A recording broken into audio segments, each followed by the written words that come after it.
Son las primeras horas de la noche en la ciudad de Ginebra. Hombres silenciosos, cubiertos de sayón grande y capas negras, fueron entrando uno a uno en el salón del templo. Un sol radiante que tenía en su centro una hermosa rosa roja presidía la reunión. 12 hombres sabios, amantes del conocimiento, iniciados en los misterios y conocedores de la ley del supremo arquitecto del universo, se volvían a reunir para renovar los votos de servicio a la logia de la sabiduría. Eran fugitivos. Habían recorrido Europa evitando a los inquisidores de la Iglesia. Todos habían renegado del Cristo predicado por una Iglesia perversa. Eran seres iluminados y humanistas. En el suelo se podía ver una gran rueda zodiacal y en su centro tenía dibujada una gran rosa roja. En el grado 9 del signo de Acuario se sentó el Imperator, al que todos veneraban, al que todos admiraban, al que todos amaban.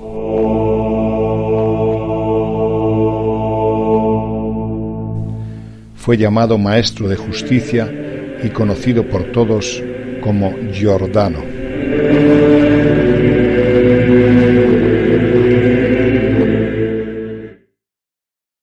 Mi nombre es Giordano Bruno, nací en el 1548, en Nola, Italia. Lo que les voy a narrar es lo ordenado por mi espíritu. El hablar de ello no tiene otro valor que la obediencia debida y dar testimonio de lo sucedido. Estudié en Nápoles, e ingresé en la orden de los dominicos donde procesé estudios de filosofía aristotélica y teología.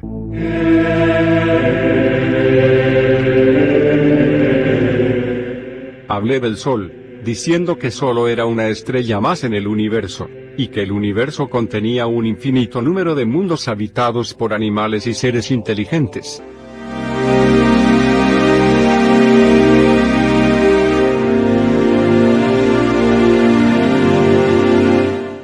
Propuse en el campo teológico una forma particular de panteísmo, lo cual difería considerablemente de la visión cosmológica sostenida por la Iglesia Católica. Entre los años 1548 y 1600, año en el que me ejecutaron, vertí el conocimiento de una visión cosmogónica del mundo y de la realidad existencial humana, que hoy en día pocos han llegado a comprender y aceptar.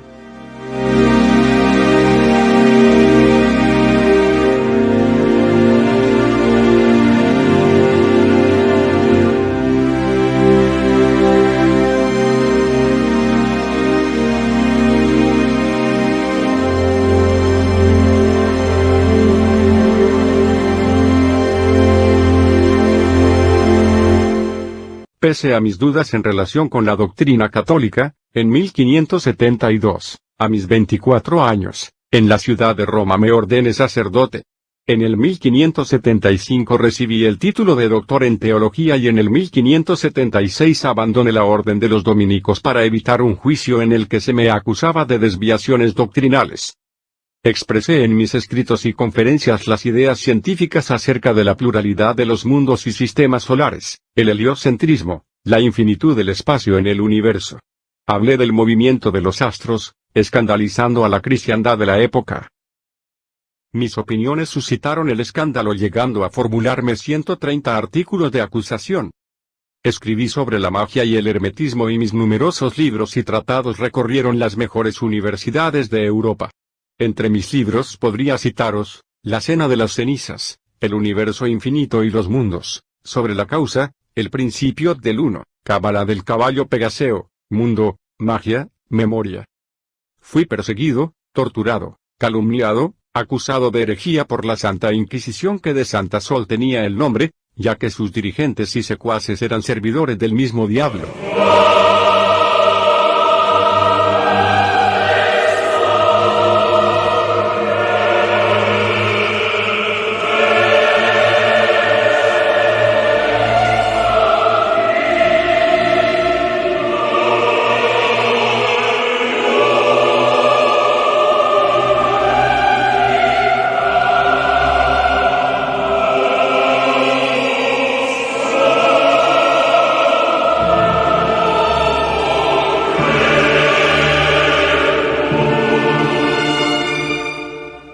fueron mis teorías teológicas las que me llevaron a morir en la hoguera por las autoridades eclesiásticas y civiles de la época que eran servidores de la ignorancia y la oscuridad.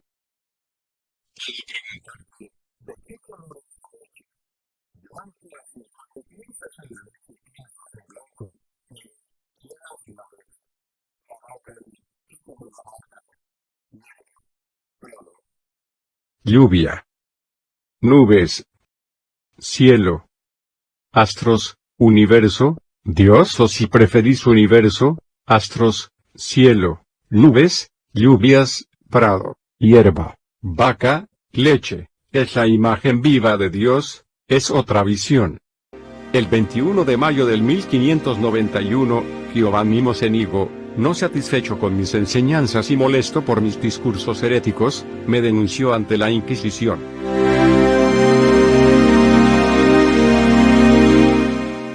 Más tarde, el 23 de mayo del 1592 la Inquisición veneciana me encarceló.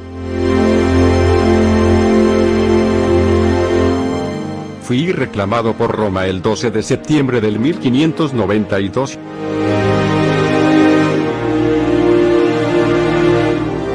El 27 de enero del año 1593 se ordenó mi encierro en el Palacio del Santo Oficio, en el Vaticano.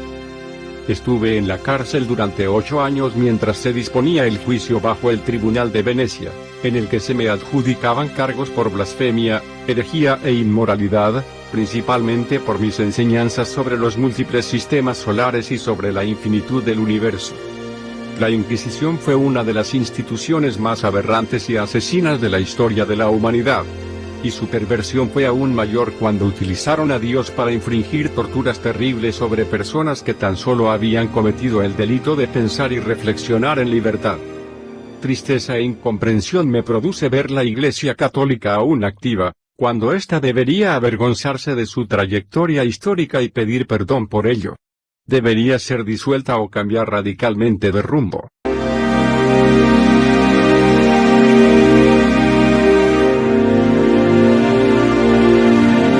Durante los 8 años que estuve detenido me propusieron retractarme de mis ideas y blasfemias. De esta manera salvaría la vida, pero siempre me negué a ello. Fui excomulgado, cosa que no era extraño por estos inquisidores. Pero donde lloré y sufrí terriblemente fue al comprobar la gran ignorancia del hombre y al ver cómo mis trabajos y libros eran quemados en la hoguera en la plaza pública.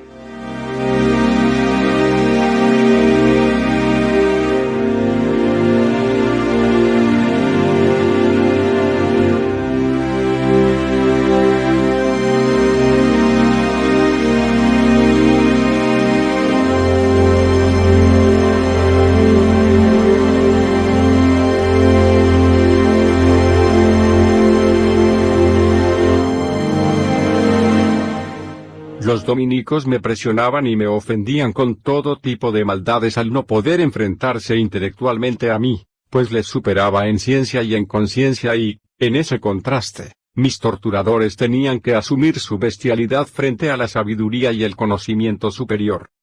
Muchos se preguntaron durante mi presidio y, después de mi ejecución, por qué no me había retractado de ello y haber salvado la vida, pues era un hombre joven que hubiese aportado a la ciencia conocimiento. Pero yo asumí el papel de mártir al servicio del bien y la razón. El Santo Oficio permitió que me visitara una vez al mes un barbero que a su vez hacía las veces de médico. Este se llamaba Flavio Giovanno, no solo me cortaba el pelo, sino que comprobaba si seguía con vida y solicitaba mi arrepentimiento para luego hacérselo saber al inquisidor mayor. Gracias a Flavio conocía los acontecimientos del mundo exterior. Y, aunque no se me permitía consultar libro alguno, tenía una mente prodigiosa donde escribía cada día una nueva página en mi libro mental. Pero de nada me servía memorizar mis reflexiones si no había nadie que las contrastara y rebatiera. Por ello Flavio, además de ser mi barbero y sanador era, a su vez, crítico, juez y amigo. Flavio estaba al corriente de los asesinatos y torturas que infringía el Santo Oficio hacia los que culpaban de herejía o adoradores del diablo. Eran odiados intensamente y considerados bestias humanas. En mi caso, la cuestión era distinta de los otros presos, pues la mayoría de los acusados era de baja calidad intelectual mientras que yo era considerado como el mayor sabio que existía en esos momentos en Europa. En numerosas ocasiones Flavio me decía: Maestro, ¿por qué no te retractas y empleas la astucia para librarte de estos barrotes? De esa manera podrías seguir enseñando, aunque sea en forma oculta, a las personas que valoramos el conocimiento por encima de los bienes materiales. Tú mismo lo has dicho, Flavio. Yo valoro el conocimiento por encima de mi vida y si reniego de mis afirmaciones la ciencia retrocederá cientos de años para dejarla en manos de brutos e ignorantes. Flavio me había convencido para que renegara de mis afirmaciones y así poderme salvar de la hoguera, pero, días antes, Flavio fue visitado por un anciano con acento alemán que se presentó como mi amigo diciéndole: Vengo desde Ginebra. Mi nombre es Vitorius. Te ruego le transmitas a Giordano que los hermanos le piden un último esfuerzo para que no reniegue de sus afirmaciones, pues su martirio puede liberar al hombre de la ignorancia. Dile que él juró ser un servidor de esos valores y con su sacrificio la ciencia y el conocimiento avanzará de una manera extraordinaria. Él puede ser la llave que abra la nueva era de libertad y de sabiduría. ¿Qué clase de hermanos sois cuando estáis pidiendo a uno de los vuestros que muera en manos de unos salvajes? ¿No decís vosotros los cristianos que con la muerte de Jesucristo se produjo la redención y la liberación del hombre? ¿Hubierais mandado a Cristo a la cruz o lo hubieseis preservado? No creo que puedas comparar a Cristo con Giordano. Él era el Hijo de Dios. ¿Acaso no conoces las afirmaciones de Giordano sobre Cristo? Una de sus afirmaciones teológicas que se consideran heréticas es que Cristo no es Dios, sino meramente un mago excepcionalmente hábil. ¿No crees tú que Giordano es algo más que un mago? Por supuesto que no es un mago, sino un hombre de ciencia, pero no creo que deba compararse con Cristo, pues eso es un pecado de soberbia. No se trata de comparar a uno con el otro. Ambos son servidores del bien. Ambos son resortes de una ley superior que se activa con su sacrificio. Cristo era simplemente un hombre inconsciente de su tarea. Giordano conoce el misterio de la muerte de Cristo y entenderá cuánto te estoy diciendo. No temas, él sabrá qué hacer. Simplemente te ruego le transmitas mi visita y la recomendación de sus hermanos. Lleno de desolación, Flavio me visitó y me transmitió palabra a palabra y detalle a detalle las palabras de Vitorius. Escuché en silencio mientras sendas lágrimas surcaban mis mejillas. Gracias, Dios mío, por permitirme servir los designios de la suprema inteligencia.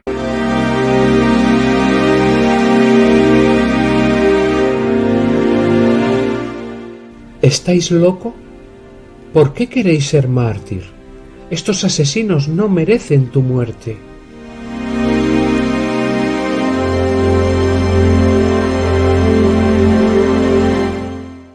Entre las acusaciones esgrimidas por el Tribunal del Santo Oficio estaban las siguientes: tener opiniones en contra de la fe católica y hablar en contra de ella y sus ministros. Tener opiniones contrarias a la fe católica sobre la Trinidad, la divinidad de Cristo y la Encarnación. Tener opiniones contrarias a la fe católica en relación a Jesús como Cristo. Tener opiniones contrarias a la fe católica en relación a la virginidad de María, la Madre de Jesús. Tener opiniones contrarias a la fe católica en relación a la transubstanciación y la misa. Tener opiniones favorables de la transmigración del espíritu en otros seres humanos después de la muerte. Afirmar que Cristo no era hijo de Dios sino un mago. Sostener la existencia de innumerables y eternos mundos y que la Tierra gira alrededor del Sol. Decir que creo en la reencarnación y no en el infierno. Afirmar que los demonios se salvarán. Decir que la magia es lícita y que también los profetas y apóstoles eran magos. Brujería. Antes de ser ejecutado en la hoguera se me ofreció el crucifijo para que lo besara, pero lo rechacé diciendo que moriría como mártir y que mi alma subiría con el fuego al paraíso. El 17 de febrero del año 1600 en la plaza romana de Campo dei Fiori, fui despojado de mis ropas, atado a un madero y con la lengua aferrada en una prensa de madera para que no pudiese hablar. Fue quemado vivo en cumplimiento de la sentencia dictada pocos días antes por el Tribunal Romano de la Inquisición. Morí estoicamente, sin exhalar un grito y rechazando al sacerdote que quería darme a besar el crucifijo.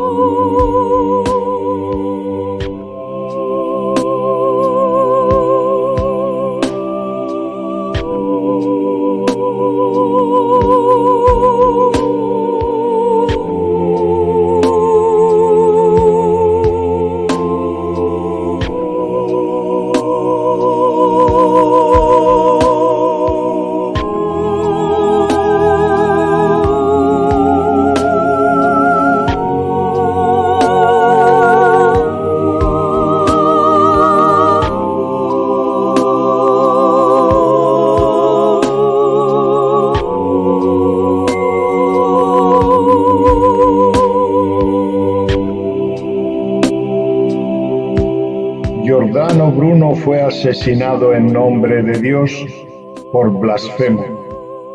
Su delito fue pensar, razonar y discernir. La Iglesia, una institución asesina y despiadada, ha perseguido y persigue aún hoy la inteligencia, el razonamiento y la ciencia.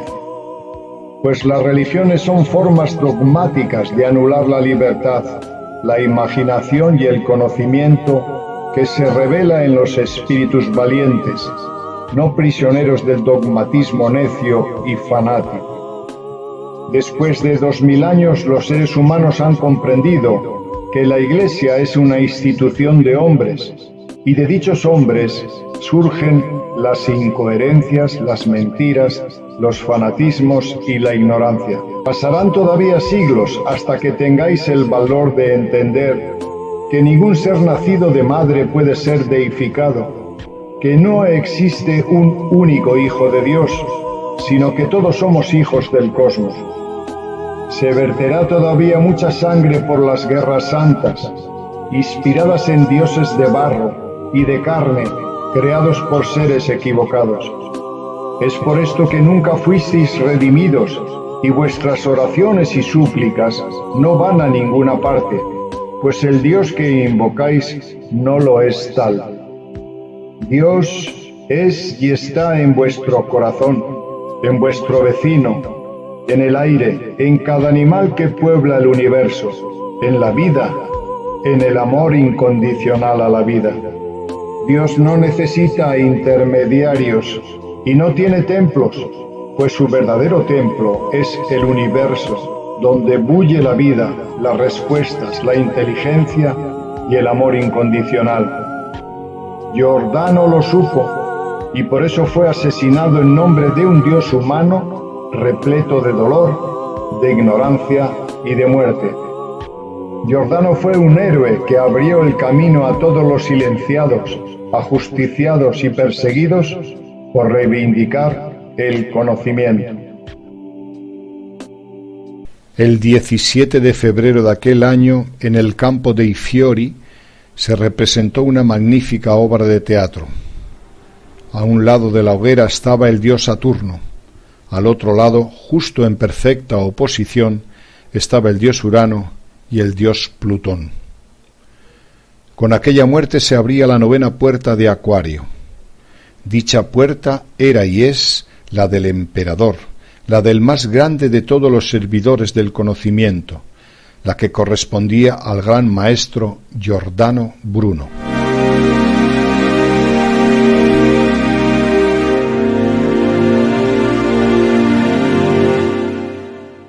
Muerto Giordano, Flavio abandonó Roma en busca de respuestas.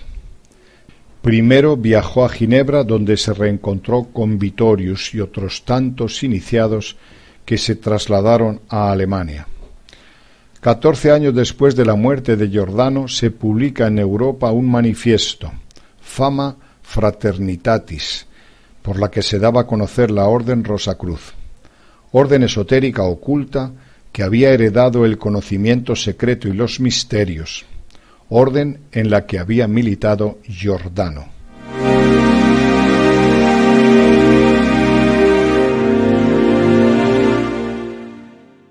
Giordano Bruno, para que no hablara, a los espectadores le paralizaron la lengua con una brida de cuero, y cuando estaba atado al poste, antes de ser quemado, un monje se inclinó y le mostró un crucifijo, al cual Giordano le volvió la cabeza.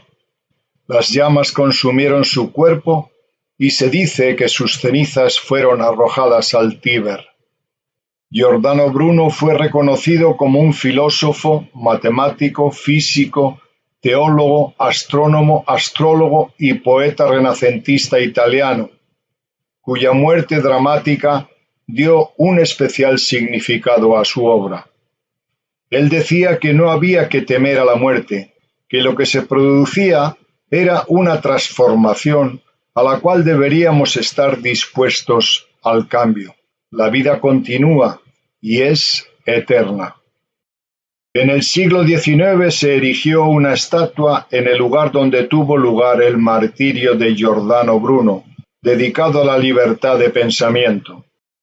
El 3 de febrero del año 2000, el Vaticano, a través del cardenal Pau Poupart, pidió perdón por quemar vivo en la hoguera al filósofo napolitano, pero Giordano Bruno nunca fue rehabilitado por dicha institución.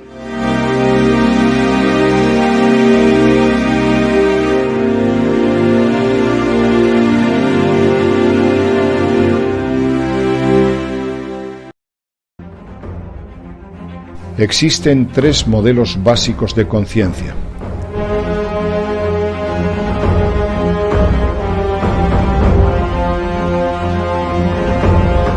El ser religioso, el que actúa por amor a Dios, al que sitúa fuera de sí mismo y por tanto resulta inalcanzable. Estos seres siguen normas y reglas rígidas, no se cuestionan nada. Si tienen que morir o matar en nombre de Dios, no tienen reparos en hacerlo. Se trata de un modelo primitivo de evolución.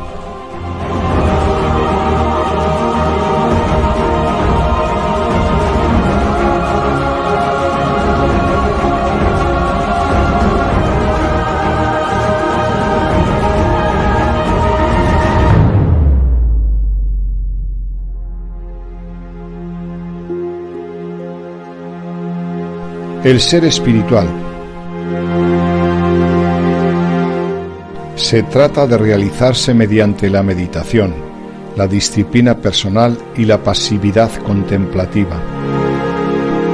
Estos seres normalmente cultivan el narcisismo espiritual en actitudes pasivas, ignorando la ciencia y el progreso material.